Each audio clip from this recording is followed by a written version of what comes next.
Hi everyone, and welcome back to my channel. In today's video I'm showing you part 1 of my attempt to turn this vintage sewing table into a mid-century modern bar cart.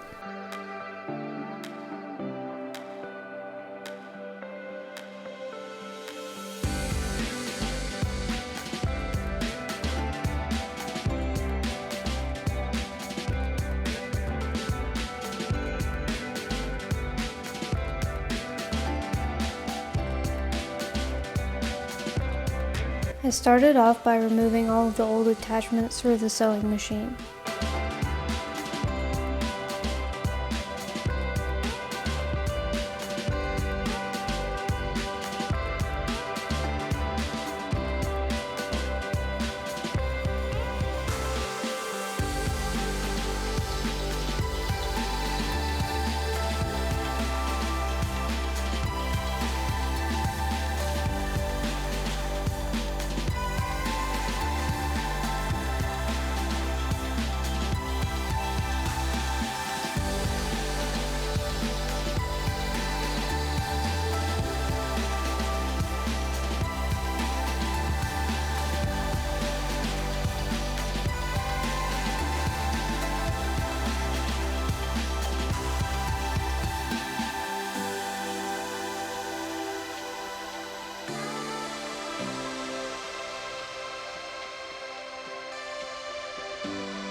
I removed the legs because I thought I was going to paint them separately, but I didn't end up doing that, so I really didn't need to take them off.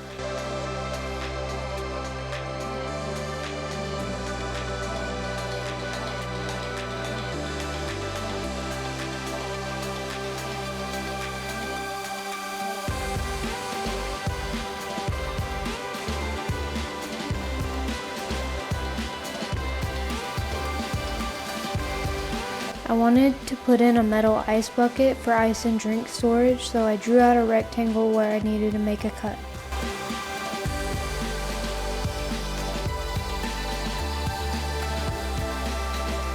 I made the cuts with my circular saw, but having a jigsaw would have made my life so much easier.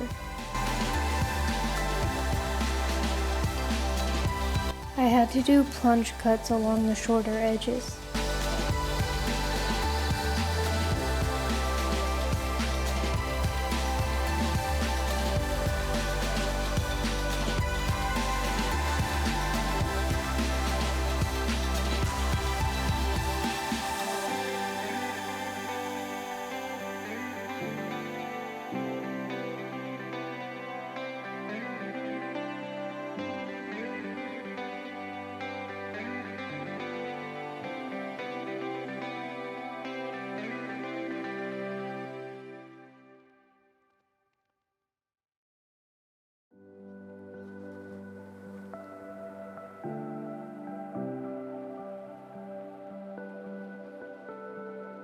I used my multi-tool to cut the small areas that I couldn't get with my circular saw.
Here's how it looked after I was finished with the cuts.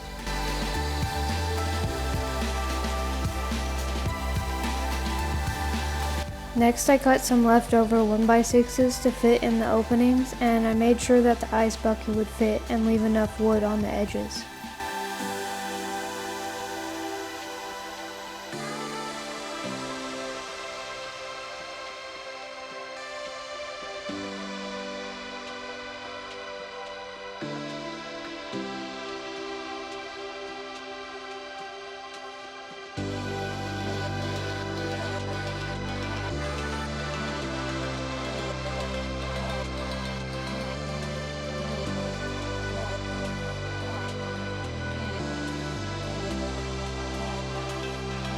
I drilled pocket holes along 3 edges of each board so I could use those to attach it to the sewing table.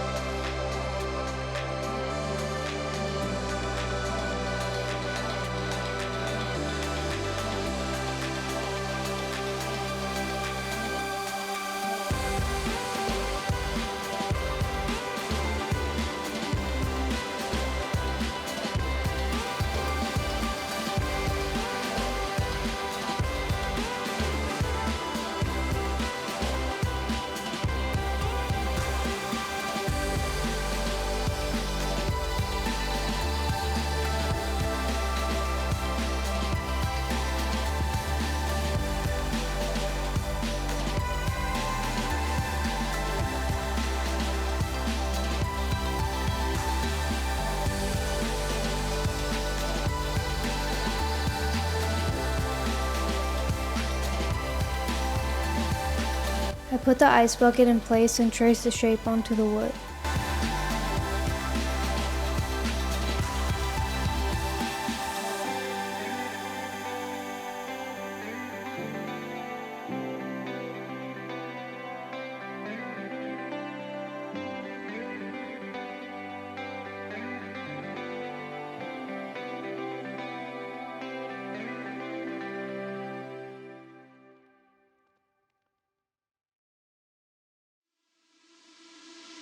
Again, I tried to make the cuts with my circular saw, which didn't work out very well for me, as you can see.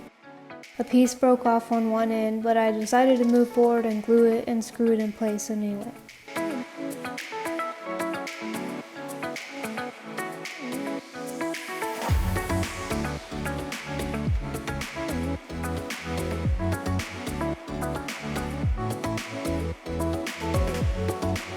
My pocket holes were basically useless in the middle section since I had cut off so much wood, so I just used normal screws instead.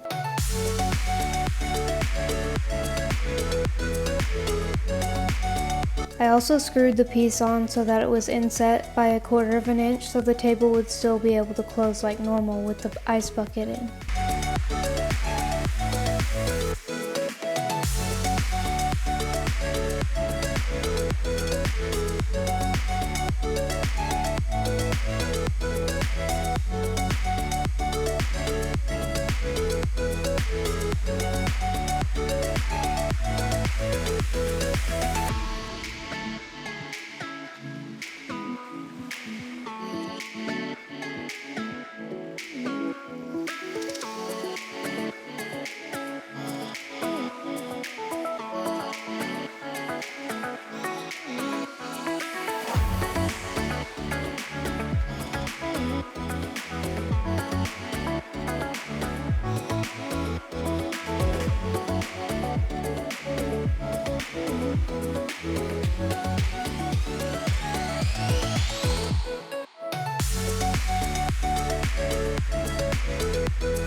You can see I'm checking the inset to make sure everything was even, and of course it wasn't, so at this point I decided to go a different route. I cut some new pieces of 1x6 to fit the opening.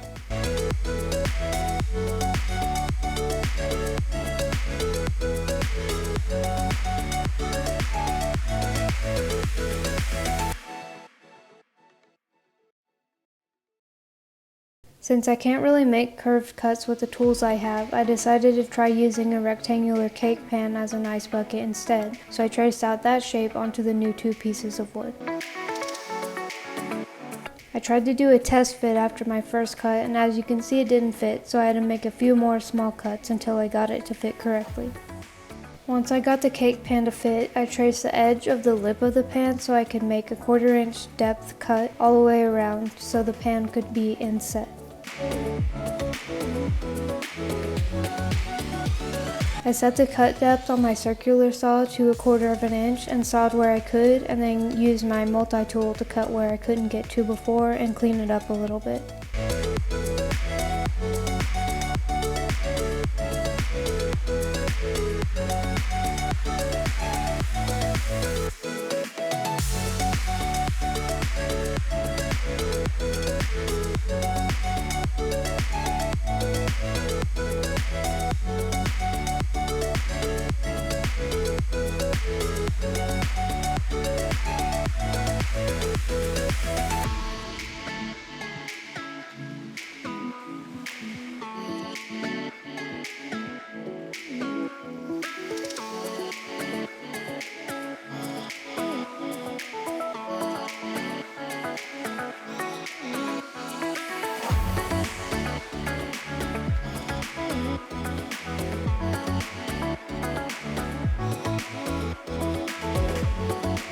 This time I glued and screwed the pieces flush with the top.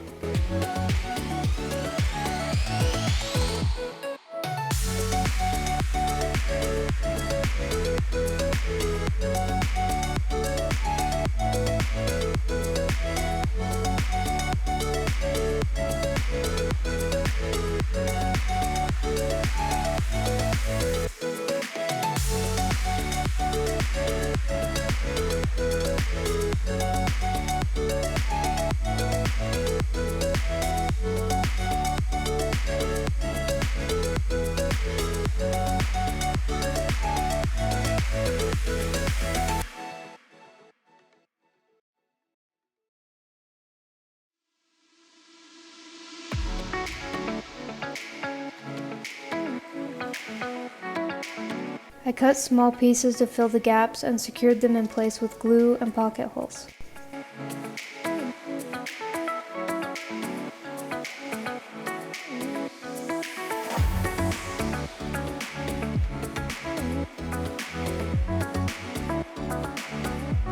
To make the top look seamless, I filled most of the gaps with wood filler.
There were gaps around the cake pan that I didn't like, so I decided to try and use Spackle to fill those gaps.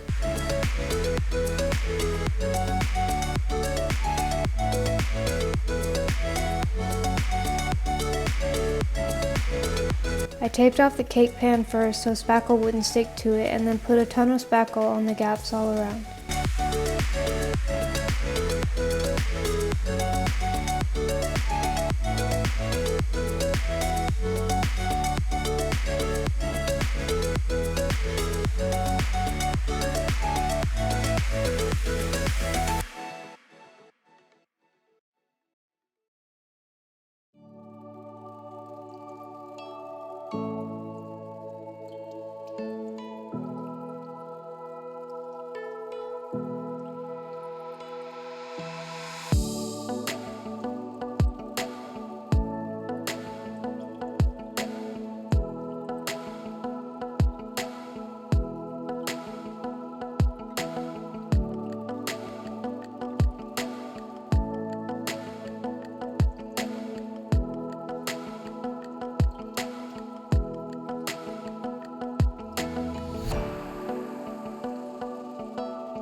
While that dried, I moved on to installing a shelf. I measured and marked on the legs where I wanted the 1-inch dowel to go. Then I used a 1-inch drill bit to drill about 3/4 of an inch deep.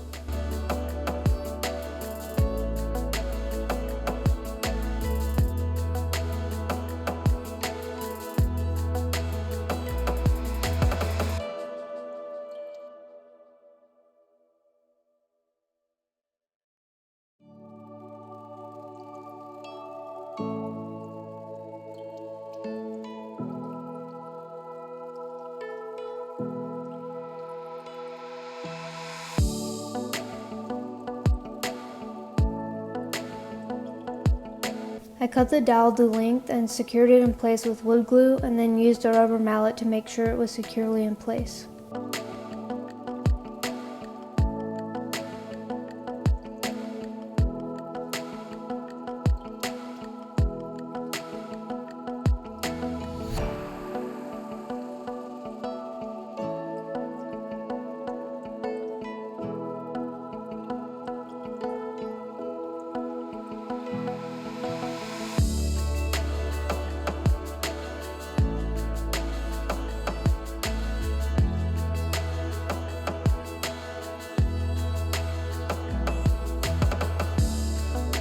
Now that the spackle was mostly dry, I used a blade to cut around the cake pan to make the cleanest lines.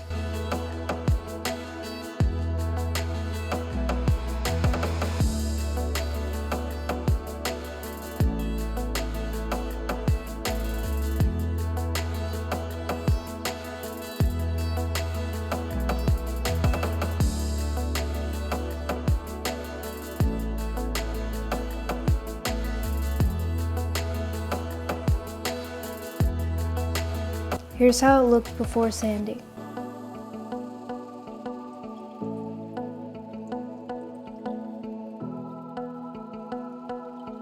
To fill some larger gaps, I mixed up some Bondo and applied it.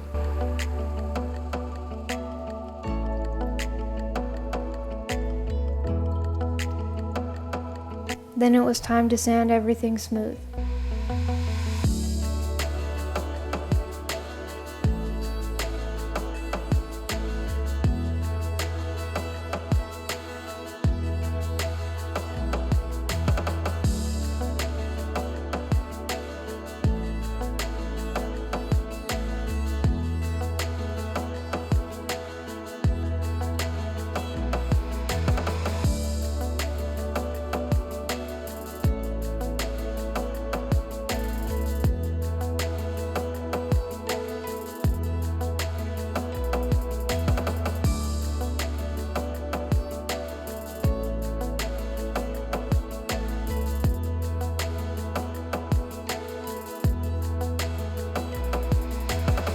For the shelf, I cut some scrap pieces of 3/4 inch plywood to fit. I drilled pocket holes in all the pieces and used pocket hole screws and wood glue to join all the pieces together.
I did a final fit check with the shelf before ironing on some veneer edge banding to give it a more finished look.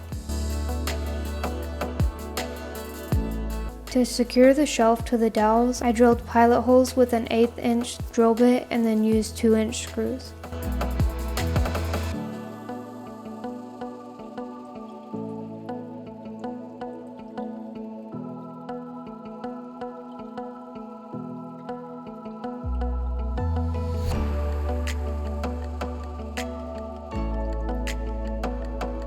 For the paint, I mixed up 1 part black paint, 1 part gray primer, and 1 part polyacrylic. I was hoping the gray primer wouldn't change the color of the black paint too much, but I ended up with sort of a slate gray color, which I wasn't really expecting, but was also pretty happy with.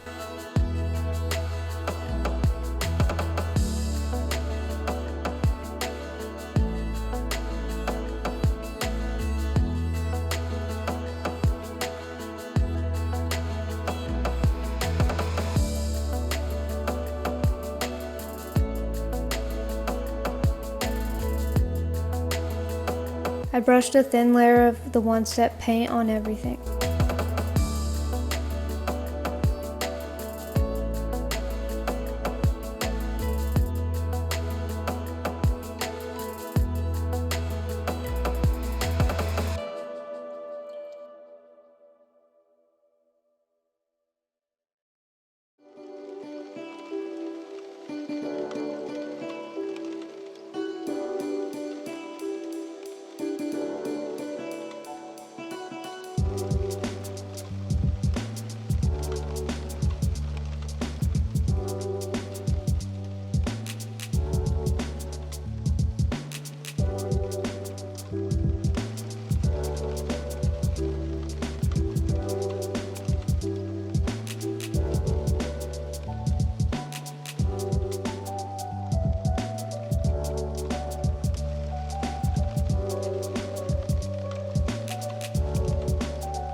I decided to spray all the hardware with the Sunlit Brass spray paint and found that it was easiest to spray paint the screws if I stood them up in cardboard.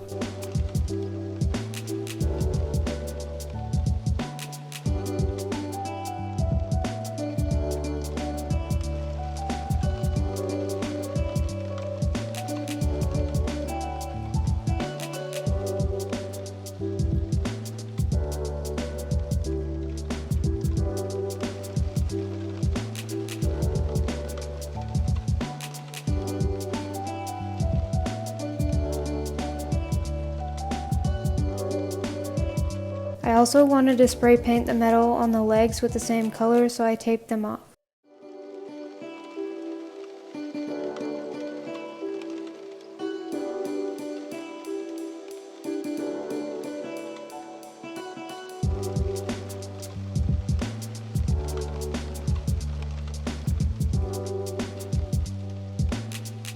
There were some weird green rust-like patches on some of the legs, so I gave them a light sand.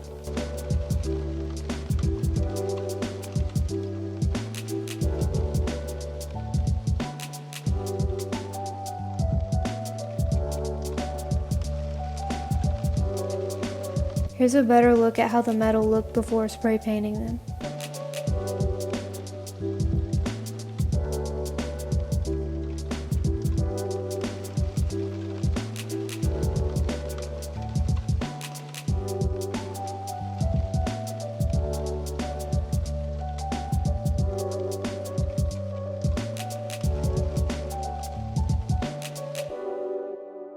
To protect the table from any overspray, I covered it with a trash bag.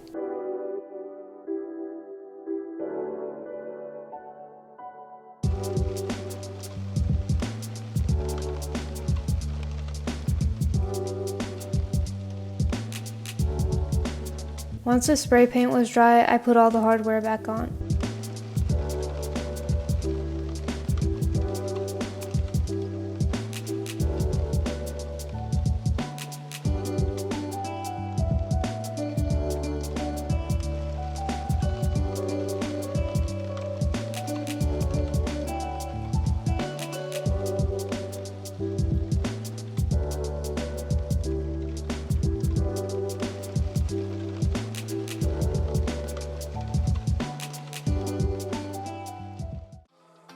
And that brings us to how it looks right now. I had painted with the garage door closed and didn't notice that I had missed a little area on the table. I also filled in a few more small gouges I found after I had started painting. Overall, I'm really not happy with how the top looks around the cake pan. I really hate how uneven it is, and filling those gaps with the spackle didn't work because the spackle was just so weak and crumbled right off. You can really tell how uneven the top is in this picture, and so for now I just decided to take a break from this project because it had been pretty frustrating throughout the whole process to get to this point, and I just need some time to regroup and come up with a way to fix it because it's not up to my standards to sell right now. Stay tuned for part 2 at some point where I'll try to tackle this table again and finally make it look good enough to sell. Hopefully you learned something from my mistakes in this video, and I'll see you in the next one.